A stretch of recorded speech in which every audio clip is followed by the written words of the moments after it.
A Batalha de Castelnuovo de Vergato representou uma das etapas menos conhecidas, porém mais reveladoras, da atuação da Força Expedicionária Brasileira na Campanha da Itália. Diferente das batalhas que entraram para a memória popular, Castelnuovo não ofereceu um momento único de virada ou uma vitória rápida. O que existiu ali foi um desgaste contínuo, lento e silencioso, que testou o limite físico e psicológico dos soldados brasileiros em um ambiente hostil e imprevisível. A região de Castelnuovo tinha importância estratégica por estar próxima a rotas fundamentais para o avanço aliado rumo ao Vale do Pó. Controlar aquela área significava abrir caminho para a retirada alemã e impedir reorganizações defensivas. Para os alemães, manter o controle significava ganhar tempo, atrasar o inimigo e impor o máximo de perdas possível. Para os brasileiros, significava enfrentar um inimigo experiente, bem entrincheirado e protegido pelo relevo montanhoso. O terreno era um adversário tão perigoso quanto o próprio inimigo. Estradas estreitas, muitas vezes destruídas por bombardeios, dificultavam o deslocamento de tropas e suprimentos. As encostas íngremes favoreciam a defesa alemã, que utilizava posições camufladas, campos minados e pontos de observação avançados. A neblina frequente reduzia a visibilidade e tornava qualquer movimento arriscado. O frio constante enfraquecia o corpo e a moral. Para o soldado brasileiro, aquele cenário era radicalmente diferente de tudo o que conhecia. Muitos vinham de regiões quentes do Brasil e enfrentavam pela primeira vez o inverno europeu em condições de combate. O frio não era apenas desconfortável, ele comprometia a mobilidade, causava doenças e tornava as noites intermináveis. Dormir era difícil, manter-se alerta ainda mais. Os combates em Castelnuovo raramente assumiam a forma de grandes ataques frontais. A guerra ali era feita de patrulhas noturnas, pequenos avanços, troca constante de tiros e longos períodos sob ameaça de artilharia inimiga. Cada metro conquistado exigia planejamento, coordenação e, acima de tudo, paciência. Não havia espaço para improviso heróico, o erro custava vidas.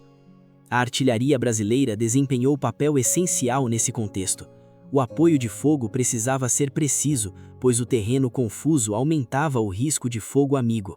A coordenação com unidades aliadas, principalmente americanas, exigia comunicação eficiente e disciplina.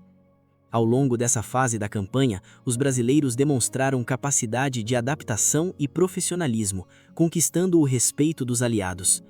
A população civil italiana, ainda presente em algumas áreas, vivia em constante estado de medo.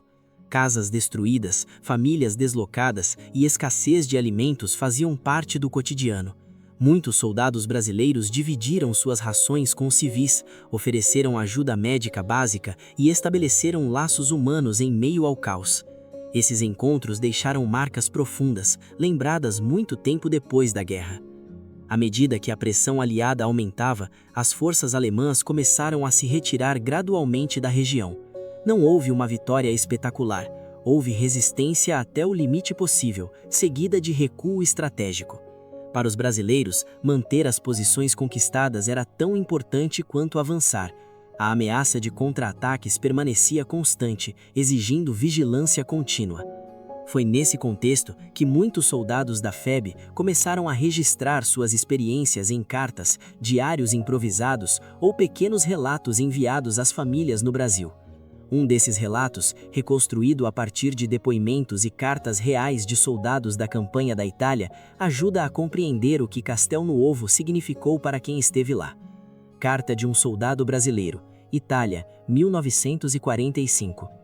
Querida mãe, escrevo rápido porque a noite aqui nunca é realmente tranquila. O frio é forte e parece entrar nos ossos. Estamos em um lugar chamado Castelnuovo. Não sei se esse nome vai significar algo quando essa carta chegar aí, mas para mim vai ficar marcado para sempre. Aqui a guerra não é como a gente imaginava. Não tem avanço rápido, não tem descanso, é ficar atento o tempo todo. De dia, o medo da artilharia, de noite, o medo das patrulhas. Qualquer barulho faz a gente levar a mão ao fuzil. A gente anda pouco, mas se cansa muito. Cada subida parece maior do que a anterior. Os alemães estão escondidos em lugares que a gente mal consegue ver.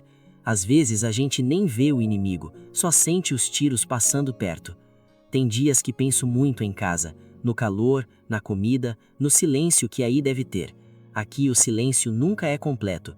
Mesmo quando não tem tiro, parece que alguma coisa está esperando.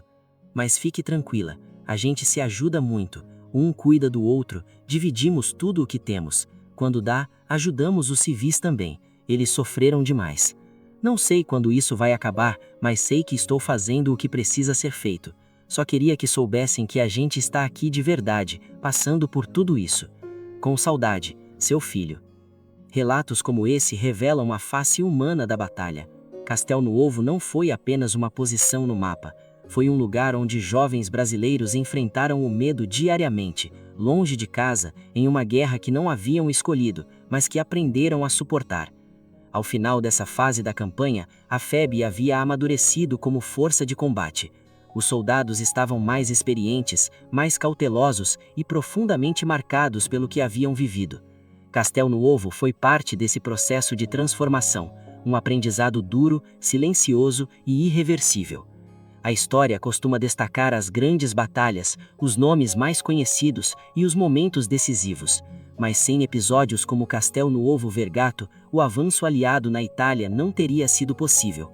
Foi nesses lugares menos lembrados que a guerra foi sustentada dia após dia. Lembrar de Castelnuovo é lembrar de uma guerra sem espetáculo, uma guerra feita de resistência, disciplina e sacrifício contínuo. É lembrar que o papel do Brasil na Segunda Guerra Mundial não se resume a uma ou duas batalhas famosas, mas a um conjunto de esforços, muitos deles esquecidos, que custaram caro aos que estiveram na linha de frente. Porque a guerra não vive apenas nos livros, ela vive nas cartas escritas às pressas, nos nomes que quase não aparecem e nos lugares onde o silêncio ainda pesa.